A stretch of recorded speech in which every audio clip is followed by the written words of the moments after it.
네, 이 병원 문제에 대한 관심사 많으시죠? 국내 첫 영리병원인 녹지국제병원이 제주특별자치도에 이제 개원을 하는 허가가 났습니다. 이 문제를 놓고 원희룡 제주지사가 새로운 수입원 그리고 관광자원으로서의 가치 이거를 강조를 했는데요.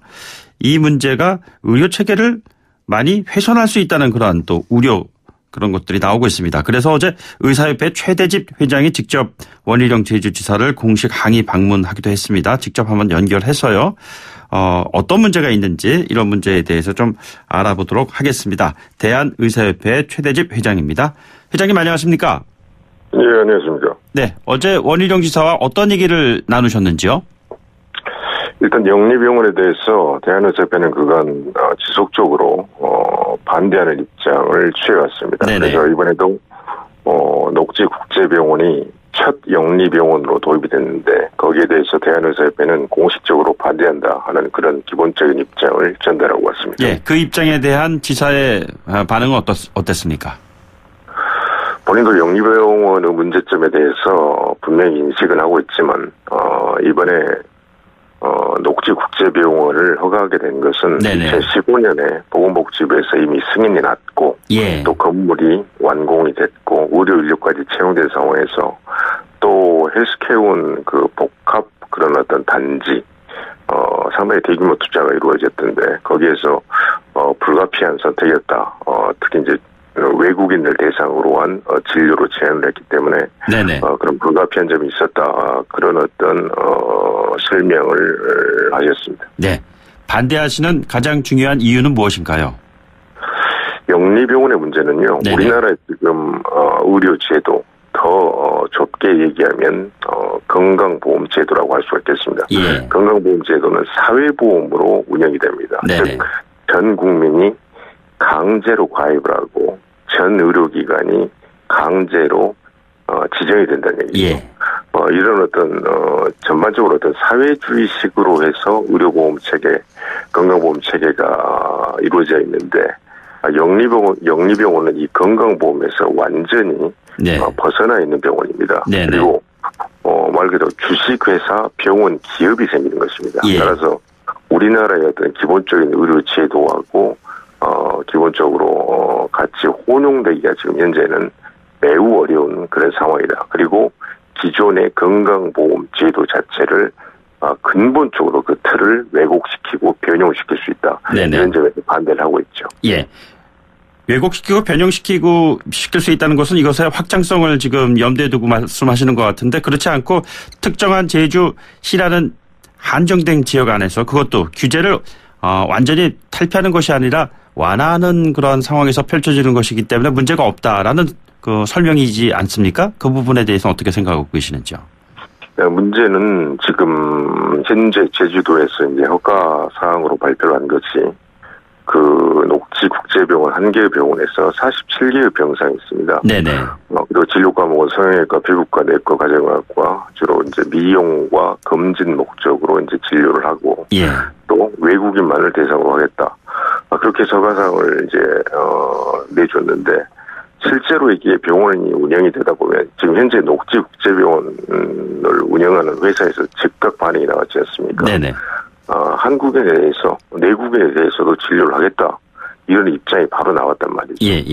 진료 대상이 외국인만으로 한정을 짓는 그런 문제가 현재 법적 근거가 아주 미비합니다. 예. 그래서 진료 대상이 우리나라 국민, 내국인으로 확대가 될 수가 있고 그리고 진료 범위도 지금 미용과 검진이라는 어떤 제한된 범위로 지금은 제한을 해놨지만 예. 의료기관이 일단 운영에 들어가게 되면 진료 그런 어떤 범위도 대폭 늘어날 수가 있다는 얘기죠. 예. 그러면 제주도에 있는 한 개의 병원이지만 그 병원이 병상수를 늘리는 것은 쉽습니다. 병원이. 그리고 어떤 진료 대상이 우리나라 국민들로 확대되고 진료 범위까지 넓어지게 된다면 네네. 말 그대로 영리병원이 첫 번째 생기고 그게 성공적인 어떤 모델로서 상당히 어떤 말 그대로 그 부유한 계층에서 그 병원을 집중적으로 이용하게 된다. 그렇게 되면 다른 경제 자유구역으로도 이런 유사한 모델이 그대로 확대가 된다는 것이죠. 예. 그러면 이것은 우리나라 기본 국민건강보험 제도의 완전히 근본 틀이 바뀌는 것입니다. 네네.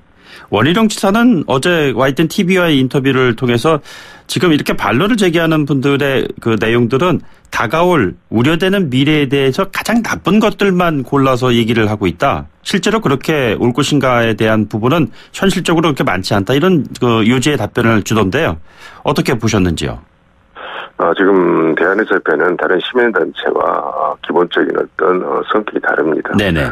의료 문제에 있어서 최고 전문가 단체고 13만 전 의사회원이 당연 회원으로 다 가입되어 있는 말 그대로 대한민국 의사들 대표하는 단체입니다. 그래서 의료 문제에 있어서는 고도 전문성을 지니고 있고 저희들이 제기하는 지금 현재 내국인으로 확대하는 문제, 확대되는 문제, 네네. 그리고 진료 범위가 확대되는 문제, 또 외국인으로 제한을 한다고 했지만 우리나라 국민들이 방문을 했을 때 진료거부를 할 수 있느냐 문제 등등 의료법 15조에는 진료거부 금지 조항이 있습니다. 네네. 그리고 현재 이 녹지국제병원이 설립된 근거로 제시되고 있는 축약에서 말씀드리겠습니다. 제주도 특별법 그리고 관련 조례 거기에는 내국인의 우리나라 국민의 진료를 제한할 근거 조항이 없습니다. 따라서 현재 현행 법령으로 얼마든지 국민들이 진료를 받을 수가 있고 네네. 또 여러 가지 다양한 임상적 상황에서는 과연 의료기관을 찾았을 때 그 사람이 국적에 따라서 진료를 거부할 수가 있겠는가? 저는 그것이 불가능하다고 봅니다. 그래서 그 가장 최악의 어떤 부작용 그런 어떤 상황을 가정해서 이야기를 하고 있다고 원 지사님께서 말씀하셨는데요. 네네. 그것은 그렇지가 않고 바로 병원이 운영하는 순간부터 바로 당장 그날부터 발생할 수 있는 일입니다. 그리고 이번 녹지국제병원을 설립한 중국 회사에서 즉각 소송을 통해서라도 내국인에 대한 진료를 하겠다. 네네. 즉각적인 반발이 나왔지 않습니까? 그래서 지금 제기하고 있는 문제들은 아주 직접적인 바로 우리 앞에 당면한 현실이라는 것이죠. 영리병원, 다시 말해서 녹지국제병원의 개원이 앞으로 의료 민영화 수순으로 가는 것이 아니냐라는 그런 우려하고 계시는 건가요? 이미 녹지국제병원이 영리병원으로 들어왔다는 것 자체가 이제 의료 민영화 정의는 조금 이야기 그 용어를 쓰는 사람마다 구체적인 내용으로 들어가면 조금씩 다른데요. 네네. 제1호 영리병원이 이미 허가가 났다는 것 자체가 의료 민영화가 시작이 된 겁니다. 그러니까 의료 건강을 다루는 부분이 민영화의 테두리 안에서 이루어지는 것이 아니라 공공성, 공적 영역에서 이루어져야 되는데 이런 방식으로 가다 보면은 다시 말해서 우리의 그 전국민 의료보험을 통한 보편적인 의료 혜택이 차별적인 그런 상황으로 나갈 수도 있다는 그런 우려를 하고 계시는 거죠?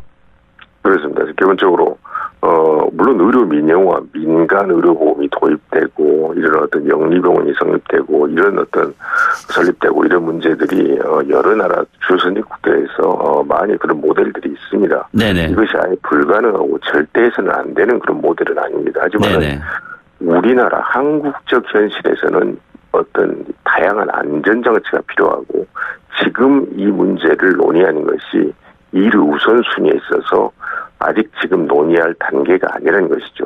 충분히 더 사회적 논의를 거쳐야 되고 국민적 합의가 있어야 되는 문제입니다. 한결 과제는 지금 건강보험제도 자체가 비교적 안정적으로 국민들이 만족하는 상태에서 운영이 되고 있고 국민들의 어떤 건강 수준을 크게 향상시키는데 큰 기여를 했습니다. 이 건강보험제도가 그런데 매우 실제로는 내부를 들여다보면 취약합니다. 따라서 이것을 내실화하는 것, 이 건강보험제도 내실화가 가장 첫 번째로 지금 우리가 해야 될 중요한 과제라는 얘기죠. 마지막 질문 드리겠습니다. 서로 조율하는 과정에서 접점이 찾아지지 않을 경우에는 일제 휴진 이런 부분도 가시화되는 건가요? 이 영리병원은 지금 한 개의 영리병원이 이제 허가가 됐는데 이 문제를 가지고 추진의 대상은 아닙니다. 최근에 의사사면의 법정구속 사태에서 보듯이 의료행위의 어떤 형사처벌 문제 그런 문제하고 지난 2017년 8월에 제기됐던 비급여의 전면 급여화 문제는 지난 9월 말에 의정 간의 합의가 이루어졌는데 그 합의의 정신을 왜곡하는 보건복지부 산하기관의 심평호공단 등 여러 어떤 기관에서 그런 어떤 발언과 정책들이 나오고 있습니다. 그래서 그런 합의의 정신이 말 그대로 왜곡이 되고 의료 분쟁 특례법을 통해서 고의성이나 의학적으로 인정되지 않는 의료행위를 하는 경우, 특히 예외적인 경우 아닌 한은 의사의학적 판단은 형사처벌 대상이 돼서는 안 된다는 이런 어떤 주요 선진국에서 다채되고 있는 원칙이 확립될 수 있도록 최대한 빨리 우리 사회에서 제도적 장치가 마련될 수 있도록 그것을 위해서 우리가 집단 유진을 지금 고려를 하고 있는 것이죠. 알겠습니다. 오늘 말씀 여기까지 듣죠. 고맙습니다. 예, 고맙습니다. 네, 지금까지 대한의사협회 최대집 회장이었습니다. 1부 마치고 2부에서 뵙죠.